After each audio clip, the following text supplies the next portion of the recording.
ఈ నెల 12వ తేదీ నుంచి నగరంలో ప్రారంభం కానున్న మన వార్డు మన ఆదిరెడ్డి కార్యక్రమం షెడ్యూల్ను ఈ రోజు మీడియా సమావేశంలో నగర టీడీపీ అధ్యక్షుడు మజ్జి రాంబాబు, హితకారిణి సమాజం చైర్మన్ వర్రె శ్రీనివాసరావు ప్రకటించారు. మొదటి వారం 1-2 వార్డులు, తర్వాత 21, 22, 23 వార్డులు, రెండవ వారంలో 38, 40 వార్డులు, 45, 46, మూడవ వారంలో 47, 44 వార్డులు, 14, 15 వార్డులు, నాలుగో వారంలో 48, 49 వార్డులు, 24, 25 వార్డుల్లో మన వార్డు మన ఆదిరెడ్డి కార్యక్రమాలను నిర్వహించనున్నట్లు చెప్పారు. నగర చరిత్రలో ఎమ్మెల్యే ఆదిరెడ్డి శ్రీనివాస్ ఒక ప్రత్యేక నాయకుడని, ఇలాంటి నాయకుడిని చూడలేదని తెలిపారు. మన వార్డు మన ఆదిరెడ్డి కార్యక్రమం ద్వారా ప్రజలకు మరింత చేరువై సమస్యల పరిష్కారమే లక్ష్యంగా ఎమ్మెల్యే ఆదిరెడ్డి శ్రీనివాస్ ముందుకు సాగుతున్నారని సమావేశంలో నేతలు స్పష్టం చేశారు. అనంతరం మన వార్డు మన ఆదిరెడ్డి కార్యక్రమానికి సంబంధించిన పోస్టర్ను ఆవిష్కరించారు. ఈ మీడియా సమావేశంలో తెలుగుదేశం పార్టీ నాయకులు ద్వారా పార్వతీ సుందరి, కోరిమిలి విజయశేఖర్, కడలి రామకృష్ణ, తంగళ్ల బాబీ, కోసూరు చండిప్రియ, కప్పల వెలుగు కుమారి తదితరులు పాల్గొన్నారు.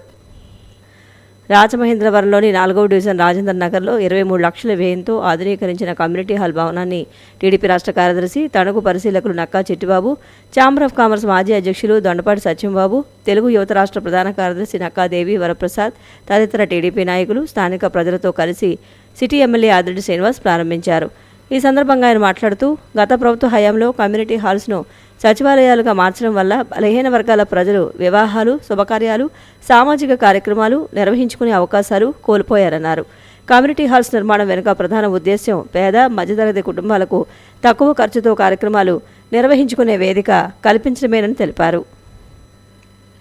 రామకృష్ణ మిషన్ ద్వారా 3.5 దశాబ్దాల పాటు పేదలు, గిరిజనులు, రోగులకు చేస్తున్న నిస్వార్థ సేవలకు గాను రామకృష్ణ మిషన్ వైద్య సేవల సమన్వయకర్త కానమోను శ్రీనివాస్కు తగిన గుర్తింపు లభించింది. ఆయన సేవలను గుర్తించిన Rotary Club of Rajamahendravaram Icons సంస్థ వొకేషనల్ ఎక్సలెన్స్ 2026 అవార్డును ప్రకటించింది.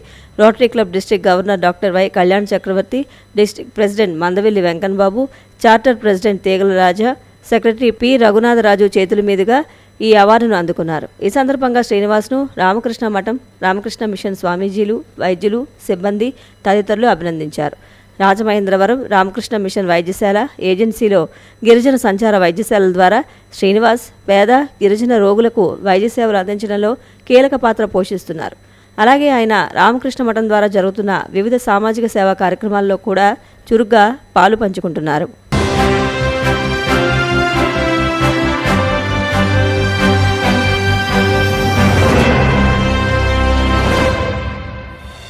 నమస్కారం, మీరు చూస్తున్నది CCC డిజిటల్ 230 న్యూస్ బులెటిన్. ఈనాటి వార్తలకు ముందుగా ముఖ్యాంశాలు.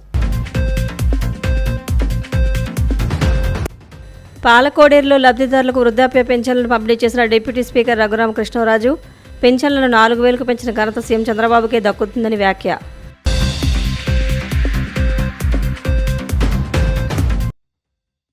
పోలీసులపై దాడులు సహించమన్న హోంమంత్రి అనిత, హోంగార్డు వెంకటరమణపై దాడికి పాల్పడిన నిందితులపై కఠిన చర్యలు తీసుకుంటామని స్పష్టీకరణ. మహిళలకు తెలుగుదేశం పార్టీ 33% రిజర్వేషన్ ఇస్తుందని నారా లోకేష్ చెప్పడం హాస్యాస్పదంగా ఉంది. విమర్శలు గుప్పించిన వైసీపీ ఎంపీ తనూజారాణి.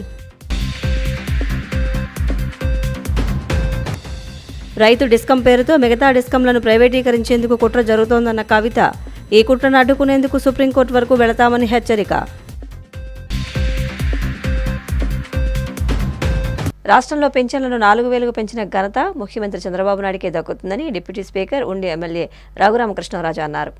2024 ఎన్నికల హామీ మేరకు సూపర్ 6లో భాగంగా పెన్షన్లను 4,000కు పెంచారన్నారు. అర్హులైన ప్రతి ఒక్కరికి నగదు అందిస్తూ వృద్ధులకు సీఎం చంద్రబాబు తోడుగా ఉంటున్నారని పేర్కొన్నారు. పశ్చిమ గోదావరి జిల్లా పాలకోడేరులో లబ్ధిదారులకు వృద్ధాప్య పెన్షన్లను ఆయన పంపిణీ చేశారు. అనంతరం 26 లక్షలతో నిర్మించిన నూతన సీసీ రోడ్డును రఘురామ ప్రారంభించారు.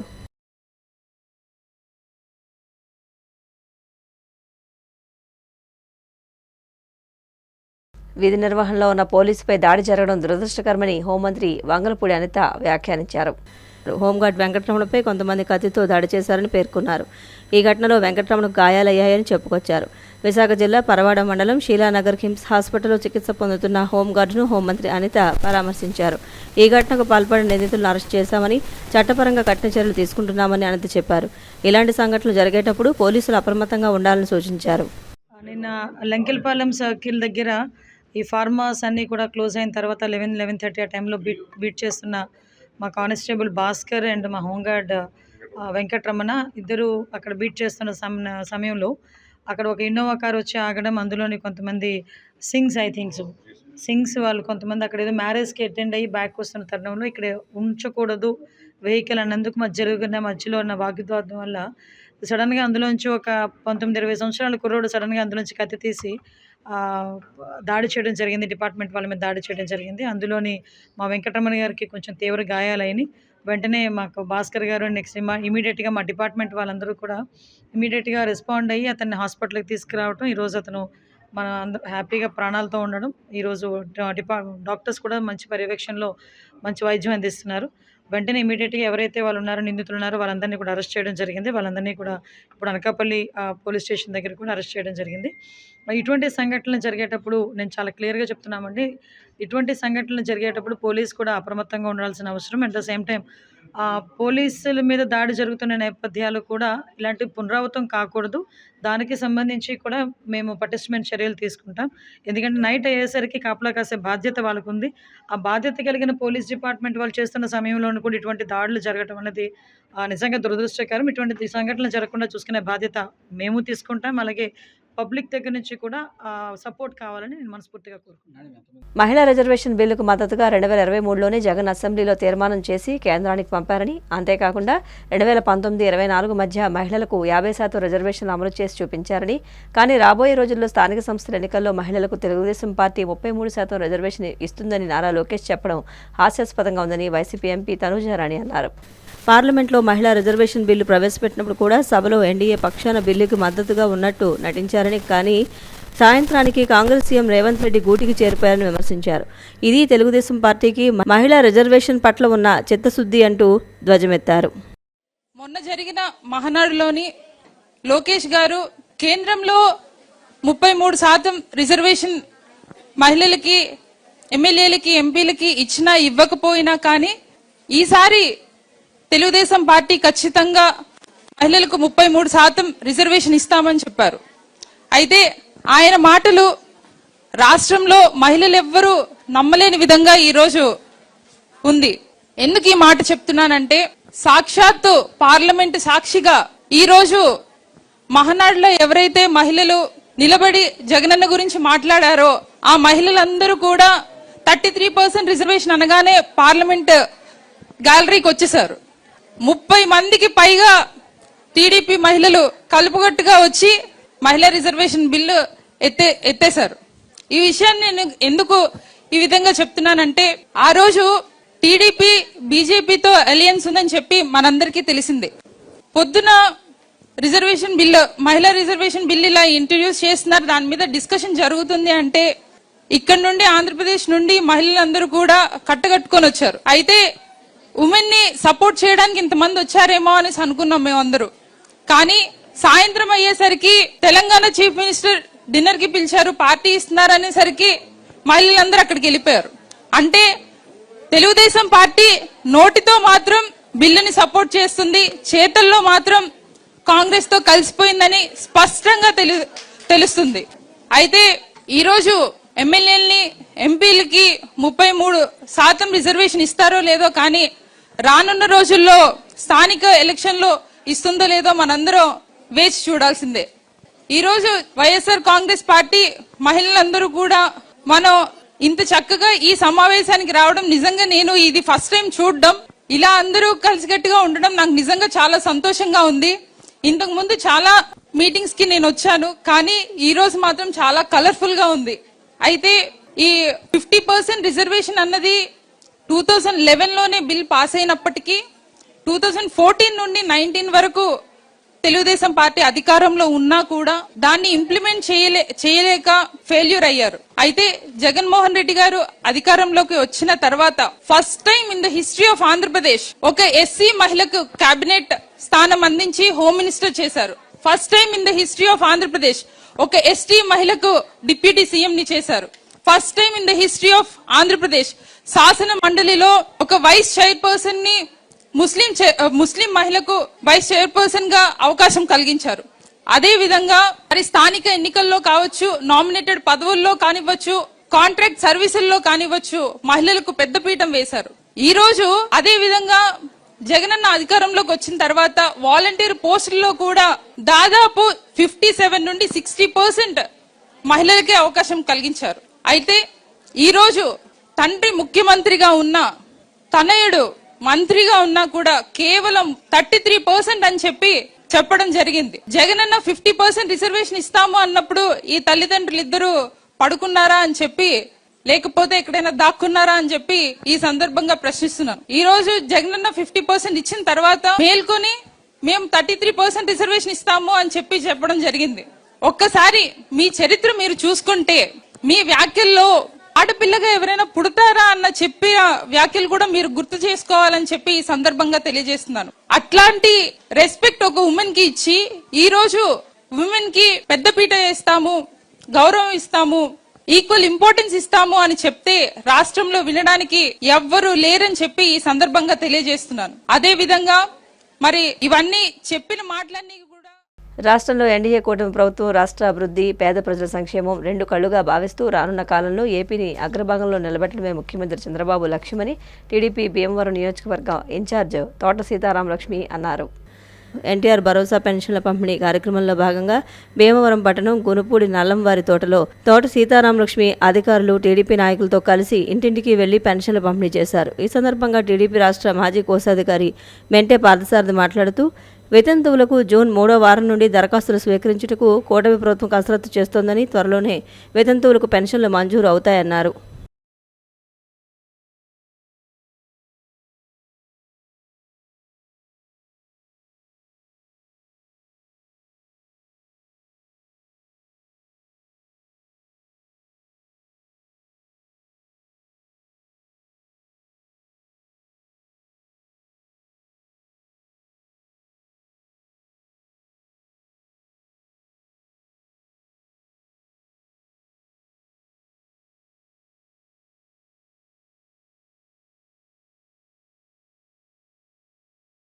తారీఖు వచ్చిందంటే ప్రతి ఒక్కళ్ళు కూడా, ప్రతి పేదవాడు కూడా పండగ చేసుకునే పరిస్థితి ఈ రోజున.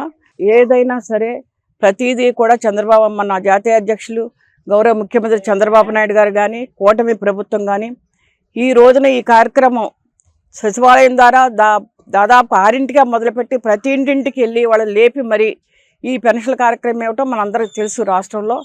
కానీ ఈ రోజున ప్రతి వార్డులో కూడా ఈ పెన్షన్ ఇచ్చినప్పుడు కూటమి నాయకులు కానీ, తెలుగుదేశం పార్టీ నాయకులు కానీ ప్రతి ఒక్కళ్ళు దగ్గరుండి వాళ్ళ ప్రత్యేక అందుతుందా లేదా, ఎందుకంటే సూపర్ 6లో భాగంగా మనం ఎన్నో పథకాలు పెట్టాం. ఈ రోజున గ్యాస్ సిలిండర్లు కావచ్చు, రేషన్ కావచ్చు, ఈ పెన్షన్ కావచ్చు, తల్లికి వందనం బిడ్డలకి డబ్బులు వేయటం కావచ్చు, ఎన్నో రకాలుగా సంక్షేమ కార్యక్రమాలు ఈ రోజున మనం తెలుగుదేశం పార్టీ నాయకులు కానీ, కూటమి నాయకులు కానీ చేయటం మనందరికీ తెలుసు. ఈ రోజున ఇందులో భాగంగా ప్రతి ఇంటింటికి వెళ్ళి మీకు పెన్షన్ వస్తుందా లేదా, మీకు అన్ని పథకాలు అందుతున్నాయా లేదా అని మరి మన జాతీయ అధ్యక్షుడు ముఖ్యమంత్రి చంద్రబాబు నాయుడు గారు చెప్పడం, ఈ రోజున అదేవిధంగా ప్రతి ఒక్కళ్ళు కూడా ప్రతి వార్డులోనూ అందరూ మమేకమయ్యి వాళ్ళకి దగ్గరుండి పెన్షన్లు అందుతున్నాయా లేదా అనేది తెలియటం అనేది చాలా చాలా సంతోషం. ఈ రోజున మన గౌరవ ముఖ్యమంత్రి చంద్రబాబు నాయుడు గారు కూడా మరి ఈస్ట్ గోదావరి తునిలో అనుకుంటా ఆయన ఇస్తున్నారు. ఆయన కూడా స్వయంగా ప్రతి నెలా కూడా వెళ్ళి దగ్గరుండి పెన్షన్లు ఇవ్వడం అనేది జరుగుతుంది. ఎందుకంటే ఇదొక కమిట్మెంట్, ఇదొక నిబద్ధత. ఎలక్షన్ అప్పుడు మాట ఇచ్చాము, సూపర్ 6లో భాగంగా అమలు చేయటమే కాకుండా మాకు చంద్రబాబు నాయుడు గారు ఎప్పుడూ చెప్తుంటారు, మీరు ఏదో మొక్కుబడిగా డబ్బులు ఇవ్వటం కాదు, వాళ్ళ దగ్గరికి వెళ్ళి తాత నువ్వు బాగున్నావా, అమ్మ నువ్వు బాగున్నావా, ఇది చంద్రబాబు నాయుడు గారు కూటమి ప్రభుత్వంలో జరిగే కార్యక్రమం, మీకు అందుతున్నాయా లేదని ఎప్పుడు మాకు చెప్తుంటారు ఆయన. అదేవిధంగా ఈ రోజున ఇక్కడ ఉన్న నాయకులు వీళ్ళందరి సమక్షంలో ప్రతి ఇంటికి వెళ్ళినప్పుడు 3000 పెన్షన్ 4000 చేయటం జరిగింది. దాదాపు వికలాంగులకైతే 6000 చేయటం జరిగింది. మంచం నుంచి పడుకుని లేవలేని పరిస్థితిలో ఉన్న వికలాంగులకి దాదాపుగా 15000 ఇవ్వటం జరుగుతుంది. వాళ్ళందరూ కూడా వాళ్ళ మాటల్లో చాలా సంతోషాన్ని వ్యక్తం చేస్తున్నారు. 15000 అంటే వాళ్ళకి మందులే కాదు, వాళ్ళకి అవసరాలు కూడా తీరే విధంగా ఈ రోజున ఈ కూటమి ప్రభుత్వం పేదల పట్ల ఎవరైతే లబ్ధిదారులు ఉన్నారో అందరికీ కూడా ఈ పెన్షన్లు ఇచ్చే విధానం కానీ, సంక్షేమ పథకాలు కానీ ఈ రోజున మనం అందరం కూడా తెలుగుదేశం పార్టీ నాయకులు కానీ, కూటమి నాయకులు కానీ చేయడం చాలా సంతోషం. ఈ రోజున ఈ వార్డుకు వచ్చినప్పుడు చాలామంది ఇక్కడ పాల్గొన్నారు.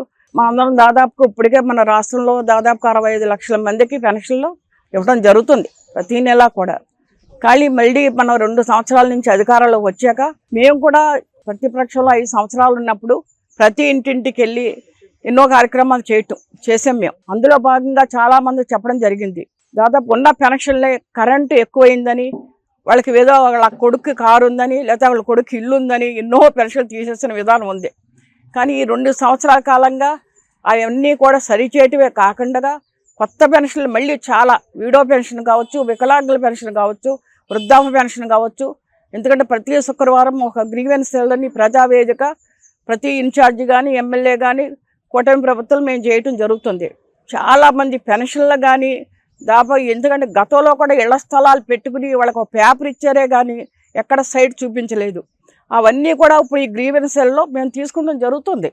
ఇవన్నీ కూడా రేపు 12వ తారీఖు నుంచి, ఎందుకంటే ముందుగా మాట ఇచ్చున్నారు, వీడో పెన్షన్ కానీ వికలాంగుల పెన్షన్ కానీ ఫస్ట్ ప్రయారిటీగా ఎన్ని ఇవ్వటం జరుగుద్ది. తర్వాత ప్రయారిటీగా ఏదైతే పెండింగ్ ఉందో వృద్ధాప్య పెన్షన్ కూడా తీసుకుని అవి కూడా జరుగుతుంది. ప్రతి వార్డులో కూడా ఇక్కడ నాయకులు ఉన్నారు. మీరందరూ కూడా ఎవరైతే మనకి ప్రజావేదిక ద్వారా ఇచ్చి ఉండొచ్చు, అవన్నీ కూడా ఎవరి వార్డులో వాళ్ళు సంబంధించిన సచివాలయాల్లో ఇవ్వండి. మీరంతా కూడా సరి చేసుకునే విధంగా వాళ్ళకి అరగతుందా లేదా ఇవన్నీ కూడా అధికారులు రావటం జరుగుద్ది. దాని ద్వారా మీకు న్యాయం జరుగుద్ది. మేము ఏదైతే గ్రీవెన్స్ సెల్లో చెప్పామో వెంటనే ఈ కార్యక్రమం కూడా చేపట్టడం జరుగుతుంది. కాబట్టి రాష్ట్ర ప్రభుత్వం మనందరం కూడా, మీరందరూ కూడా సరిగా మీ పేపర్స్ కానీ ఏదైతే మాకు ఇచ్చారో అవన్నీ కూడా సచివాలయాల్లో ఇచ్చి మీరందరూ రెక్టిఫై చేసుకోవాలి. ప్రతి ఒక్కరికి న్యాయం జరగాలని మేము అందరం అధికారంలోకి వచ్చిన తర్వాత ఎన్నికల ముందు ఏమైతే వాగ్దానాలు చేశారో సూపర్ 6 పథకాల్లో భాగంగా పెన్షన్ గతంలో 3,000 రూపాయలు ఉన్నది 4,000 రూపాయలు పెంచి ఇవ్వడం జరిగింది. అలాగే వికలాంగులకి 6,000 రూపాయలు, బెడ్ రీడింగ్లో ఉన్న వాళ్ళకి 15,000 రూపాయలు, డయాలసిస్ చేసుకున్న వాళ్ళకి 10,000 రూపాయలు కాడికి ఇవ్వడం జరుగుతుంది. మరి ప్రతి నెల కూడా 1వ తారీఖునే, ఒకవేళ 1వ తారీఖు ఆధారం వస్తే ముందు రోజే పెన్షన్లు అందజేయడం జరుగుతుంది. ఈ రోజున నియోజకవర్గ ఇన్ఛార్జి తోట సీతారామలక్ష్మి గారు, మరి పార్టీ నాయకులు పెద్దలు అందరూ కూడా స్వయంగా ఇంటింటికి వచ్చి మరి ఆ పెన్షన్లు అందజేయడం జరుగుతుంది. ఆ పెన్షన్ తీసుకున్నటువంటి వారందరూ కూడా ఎంతో సంతోషాన్ని వ్యక్తం చేస్తున్నారు. మాకు చాలా ఉపయోగకరంగా ఉంది ఈ పెన్షన్ 4,000, 6,000 రూపాయలు ఇవ్వడం వల్ల మాకు చాలా సంతోషంగా ఉందని కూడా వారు చెప్పడం జరిగింది. అదే కార్యక్రమం అనేది ఒక పండగ వాతావరణం కింద ప్రతి నెల కూడా ముఖ్యమంత్రి వర్యులు నారా చంద్రబాబు నాయుడు గారు ప్రతి ఒక్క నెల కూడా ఏదో ఒక ఊరెళ్ళి ఆ ఊరిలో వాళ్ళకి ఏ ఒక్క సమస్య వచ్చినా వాళ్ళ ఇంటికి వెళ్ళి ఇవ్వడం జరుగుతుంది. రాష్ట్రంలోని ప్రతి ఒక్క నియోజకవర్గంలో ఒక ఎమ్మెల్యేలు కానీ, ఒక ఎమ్మెల్యే కానీ, ఒక ఇన్ఛార్జి కానీ, తెలుగుదేశం నాయకులు కానీ, కార్యకర్తలు కానీ అందరూ వెళ్ళి ఇంటింటికి వెళ్ళి పెన్షన్లు అందుతున్నాయా లేదా, మీ సమస్యలు ఎలా ఉన్నాయి తెలుసుకొని వారికి ఇవ్వడం జరుగుతుంది. గత పాలకులు ఇంచుమించు ఉన్న పెన్షన్లో కరెంట్ అని లేదా కార్ అని ఏదో వంకెట్టి పెన్షన్ తీసేయడం జరిగింది. కానీ తెలుగుదేశం గవర్నమెంట్ వచ్చి సుమారు 24 నెలలు అవుతుంది. సుమారు ఇంచుమించు ఈ 24 నెలల్లోనే మేము తెలుగుదేశం పార్టీ గవర్నమెంట్ వచ్చిన తర్వాత ఈ పెన్షన్ రూపంగా సుమారు 65,000 కోట్ల రూపాయలు ప్రజలకు ఇవ్వడం జరిగింది.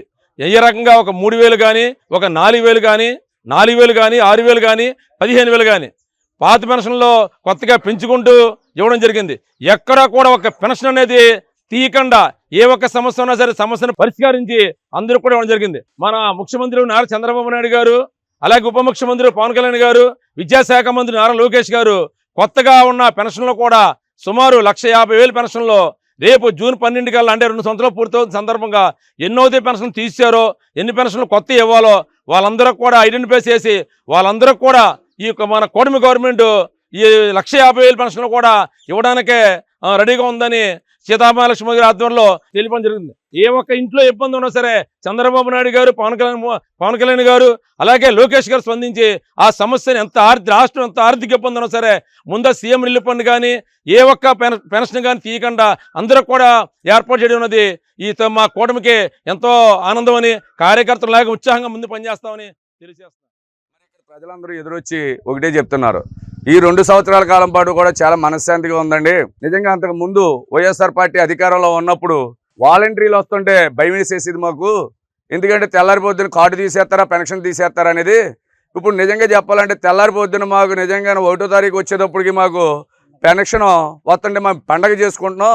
ఇవాళ సచివాలయం సిబ్బందిని చూసినట్టు టీడీపీ కూటమి నాయకులను చూస్తున్నా నిజంగా భగవంతులు చూస్తున్నట్టు ఉంది. ఎందుకంటే మాకు వరాలు ఇస్తున్నారు తప్ప తీసి అయితే ఏమీ లేదని చెప్పి వాళ్ళు చాలా ఆనందం వ్యక్తపరచడం జరుగుతుంది. మరి ఇవాళ ఇదే పరిపాలన మాకు ఎల్లప్పుడూ కొనసాగాలి అని చెప్పి మేము నారా చంద్రబాబు నాయుడు గారిని, కొనిదేల పవన్ గారిని, లోకేష్ గారిని కూడా మనస్ఫూర్తిగా మేము అభినందిస్తున్నాం. ఎప్పుడు కూడా ఈ కూటమి ప్రభుత్వం అధికారంలో ఉండాలని చెప్పి ప్రజలు ఎదురొచ్చి చెప్తాం, చాలా ఆనందదాయకం ఉంది.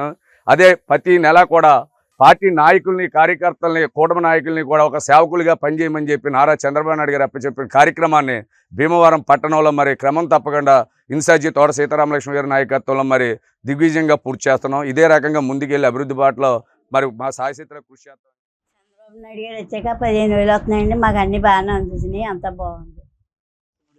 కూటమి ప్రభుత్వం వస్తే 6,000 ఇంటికి సచివాలయానికి బాగుంది అనుకుంటుంది.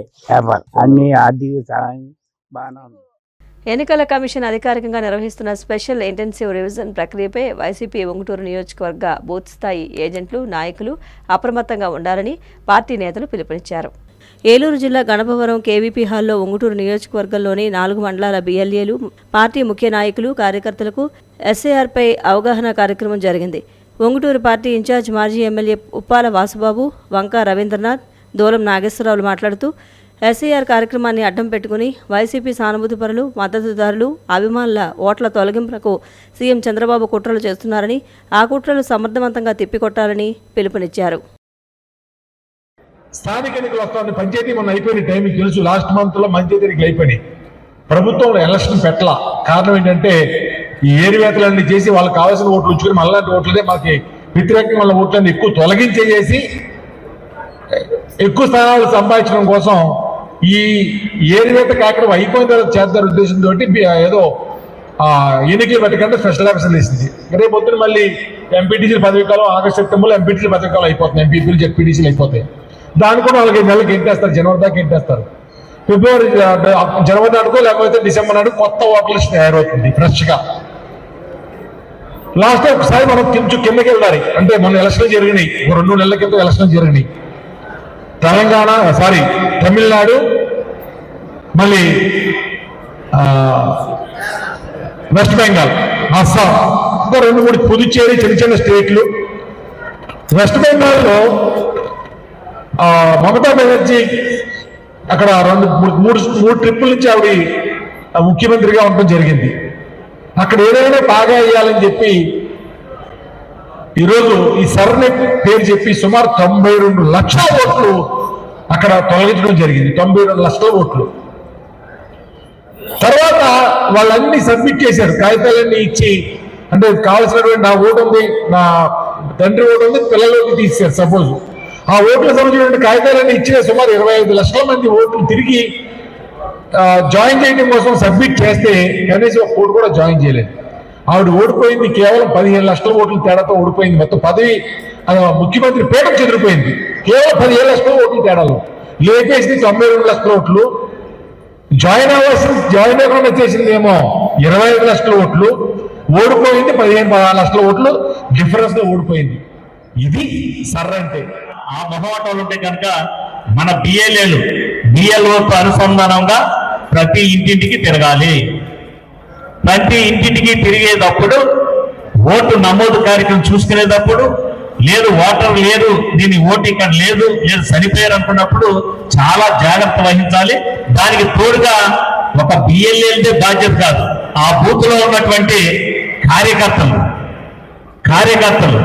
అనేక అనుబంధ సంఘాల్లో ఉన్నటువంటి నాయకులు, గ్రామ అధ్యక్షులు ఉంటారు, గ్రామాల్లో అనుబంధ సంఘాల అధ్యక్షులు ఉన్నారు. అనేక రకంగా వారందరూ కూడా ఆ బూత్ లెవెల్ ఏజెంట్ కి సహకరించి వారితో పాటు ఈ సవరణ కార్యక్రమం జరిగేటువంటి నెల రోజులు కూడా ప్రత్యేకంగా వారితో ఉండి పనిచేయాలి. రైతులకు 24 గంటలు ఉచిత విద్యుత్ అంశంపై మీడియా చిట్చాట్లో మాట్లాడడం కాదని ముఖ్యమంత్రి రేవంత్ రెడ్డి అధికారికంగా ప్రకటించాలని తెలంగాణ రక్షణ సేన అధ్యక్షురాలు కల్వకుంట్ల కవిత డిమాండ్ చేశారు. బంజారా హిల్స్లోని పార్టీ కార్యాలయంలో ఆమె మీడియా సమావేశంలో మాట్లాడారు. వ్యవసాయానికి మీటర్లు బిగించేది లేదని కూడా ప్రభుత్వం స్పష్టంగా చెప్పాలని కోరారు. కేంద్ర రాష్ట్ర ప్రభుత్వాలు రైతు వ్యతిరేక విధానాలతో ముందుకు వెళుతున్నాయని ఆమె మండిపడ్డారు.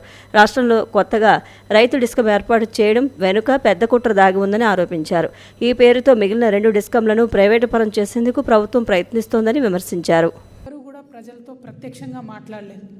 ఈ అన్ని అంశాలు మేము లేవనెత్తిన తర్వాత నిన్న ముఖ్యమంత్రి గారు చాలా తీరిక చేసుకొని గంటన్నర సేపు ప్రెస్ మిత్రులతోని చిట్ చాట్లో అనేక విషయాలు చెప్పినట్టుగా ఇవాళ పత్రికల ద్వారా తెలిసింది. చిట్ చాట్లో వారు చెప్పింది ఏంటంటే, మేము ఖచ్చితంగా 24 గంటలు రైతులకు కరెంట్ ఇస్తాము, మీటర్లు పెట్టమని చెప్పినారు. చిట్ చాట్లో చెప్పడంతోనే అనుమానం ప్రారంభమైంది. ప్రెస్ మీట్ పెట్టి బహిరంగంగా ముఖ్యమంత్రి గారు చెప్తే రైతుల మోటార్లకు మీటర్ పెట్టమని నమ్మేటటువంటి ఆస్కారం కొంతలో కొంత ఉంటుంది. సరే, ఆయన మైకుల ముందు ప్రత్యక్షంగా చెప్పినటువంటి అనేక వాగ్దానాలు కూడా పూర్తి చేయలేదనేటటువంటి విషయాన్ని పక్కన పెడితే కనీసం కొంత క్రెడిబిలిటీ ఉండేటటువంటి ఆస్కారం ఉండేది. ఇలా చిట్ చాట్లో చెప్పిండ్రు, రేపు పొద్దున మీటర్లు పెట్టినప్పుడు సార్ అంతకుముందు చెప్పారు కదా అని అంటే నేను ఎక్కడ చెప్పినా ఆయన చేతులు దులుపుకుంటే రాసిన పత్రికలు నమ్మిన ప్రజలు మనం మధ్యలో ఫూల్స్ అవుతాం తప్పితే ముఖ్యమంత్రి గారు మాత్రం జవాబుదారీగా ఉండరనే విషయాన్ని నేను బలంగా తెలంగాణ రైతాంగానికి చెప్పదలుచుకున్నాను. ఇంకొక మాట, మాకు చాలా తీవ్రంగా వస్తున్నటువంటి అనుమానం ఏంటంటే, రైతు డిస్కామ్ని సపరేట్ చేసి మిగతా 2 డిస్కామ్లను ప్రైవేట్ చేసేటటువంటి కుట్ర నడుస్తూ ఉంది. ముఖ్యమంత్రి గారు ఏమన్నారు చిట్ చాట్లో, నేను రైతులకు 24 గంటలు కరెంట్ ఇవ్వకపోతే ఎన్నికలకు పోనని చెప్తున్నారు, మోటార్లకు మీటర్లు పెడితే ఎన్నికలకు పోనని చెప్తున్నారు. నేను ఛాలెంజ్ చేసి అడుగుతా ఉన్నా ముఖ్యమంత్రి గారిని, మీరు మిగతా 2 డిస్కామ్లు ప్రైవేటైజ్ చేయను, ప్రైవేటైజ్ చేస్తే ఎన్నికలకు పోను అనే మాట చెప్పగలుగుతారా? చెప్పేటటువంటి ఆస్కారం ఉందా? చెప్పాలని చెప్పి నేను డిమాండ్ చేస్తూ ఉన్నా. ఎందుకంటే నిన్న 2-3 రోజుల ముందు కేంద్ర ప్రభుత్వము ఒక కొత్త జీవో తీసుకొని వచ్చింది. జనరల్గా మనం రెన్యూవబుల్ ఎనర్జీ, సోలార్ ఎనర్జీని పెద్ద ఎత్తున దేశమంతా కూడా పెంచుతున్నటువంటి సందర్భంలో బ్యాటరీలు ఏవైతే ఉంటాయో, సోలార్ ప్యానెల్స్కి బ్యాటరీస్ ఏవైతే ఉంటాయో అవి తయారు చేసేటటువంటి పరిస్థితి ఇండియాలో చాలా తక్కువ కంపెనీస్ దగ్గర ఉంది. 1-2 కంపెనీస్, ఒకటి రిలయన్స్ దగ్గర, ఇంకోటి అంబానీకి ఉన్నటువంటి కంపెనీ దగ్గర మాత్రమే ఆ కెపాసిటీ ఉంది. మిగతా small and medium scale industries ఎవరైతే సోలార్ ప్యానెల్స్ తయారు చేస్తారో, సోలార్ బ్యాటరీస్ తయారు చేస్తారో వాళ్ళంతా కూడా చైనా నుండి అవన్నిటిని కూడా తెచ్చుకొని అసెంబుల్ చేసి అమ్ముతూ ఉంటారు. మెజారిటీ బిజినెస్ వాళ్ళదే ఉంటుంది. సడన్గా నిన్న కేంద్ర ప్రభుత్వం ఏం చేసింది, 3 రోజుల కింద ఒక జీవో ఇచ్చి ఇండియాలో తయారయ్యే బ్యాటరీలు ఉన్నటువంటి కంపెనీలు మాత్రమే ఇక్కడ సోలార్ ప్యానెల్స్ తయారు చేయాలి అని చెప్పి ఒక జీవో ఇచ్చి కరెక్ట్ 5 రోజులు టైం ఇచ్చింది. జూన్ 1 నుంచి అమలవుతుందని చెప్తుంది. అంటే ఈ చర్చ అంతా ఎందుకు జరుగుతుందంటే, ఎప్పుడైతే రైతులు ఆనాడు ఉద్యమం చేసినప్పుడు ఎలక్ట్రిసిటీ రెగ్యులేషన్స్ ఈ దేశంలో బిల్ ఆగిపోయిందో దాన్ని తిరిగి తీసుకొచ్చేటటువంటి కుట్ర కేంద్ర రాష్ట్ర ప్రభుత్వాలు 2 కలిపి చేస్తున్నాయి. అక్కడ వాళ్ళేమో ఒక్కొక్కటి జీవో మార్చుకుంటూ రిన్యూవబుల్ ఎనర్జీస్లో మార్చుకుంటూ వస్తున్నారు. ఇక్కడ వీళ్ళేమో దానికి తగ్గట్టుగా ముందే డిస్కామ్లు ఏర్పాటు చేసి ప్రైవేటైజేషన్కి తొవ్వలు తెరుస్తూ ఉన్నారు.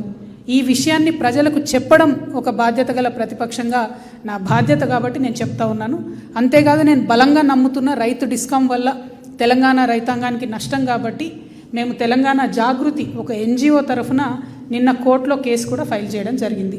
ఖచ్చితంగా లీగల్గా కూడా ఈ రైతు డిస్కామ్ని ఆపేటటువంటి ప్రయత్నం మేము 100% చేస్తాం. ఈ ప్రయత్నం మంచిది కాదు, ఇది విరమించుకోవాలి. 2, ఈఆర్సీ కేవలం ఒకటే ఒక ఏసీ గదిలో హైదరాబాద్లో పెడుతున్నారు. అట్లా కాదు, 33 జిల్లాలకు మీరు వెళ్ళాలి, రైతుల్ని అడగాలి వాళ్ళ ఒపీనియన్. ఎందుకంటే యువర్ కన్జ్యూమర్స్ ఆర్ ఫార్మర్స్. ఏ కేటగిరీ అయితే మీరు పక్కకు తీసి ఒక డిస్కామ్ తయారు చేస్తున్నారో ఆ కన్జ్యూమర్స్ని మీరు అడగకుండా హైదరాబాద్లో ఉన్నటువంటి మేధావులను అడిగి మీరు రైతు డిస్కామ్కి పర్మిషన్ ఇవ్వడం అన్నది ఈఆర్సీకి కూడా కరెక్ట్ అయిన విషయం కాదు.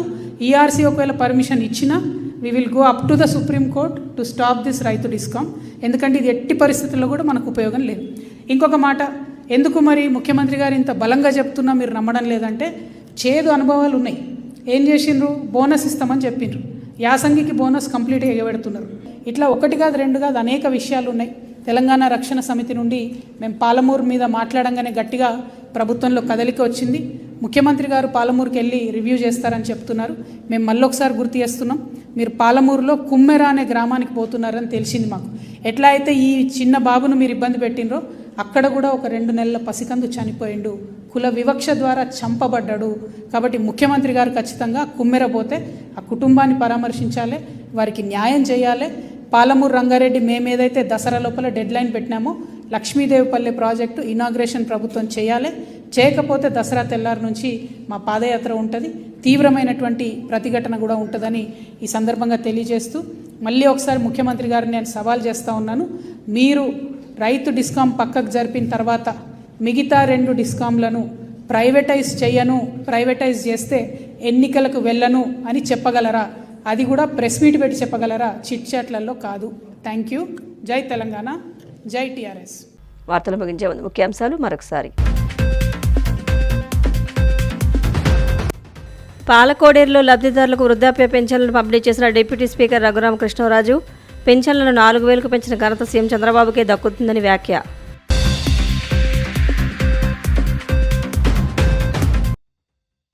పోలీసులపై దాడులు సహించమన్న హోంమంత్రి అనిత.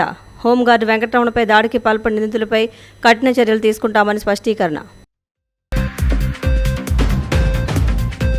మహిళలకు తెలుగుదేశం పార్టీ 33% రిజర్వేషన్ ఇస్తుందని నారా లోకేష్ చెప్పడం హాస్యాస్పదంగా ఉంది. విమర్శలు గుప్పించిన వైసీపీ ఎంపీ తనూజారాణి. రైతు డిస్కం పేరుతో మిగతా డిస్కంలను ప్రైవేటీకరించేందుకు కుట్ర జరుగుతోందన్న కవిత. ఈ కుట్రను అడ్డుకునేందుకు సుప్రీంకోర్టు వరకు వెళతామని హెచ్చరిక. CCC డిజిటల్ 230 న్యూస్ బులెటిన్ ఇంతటితో సమాప్తం. నమస్కారం.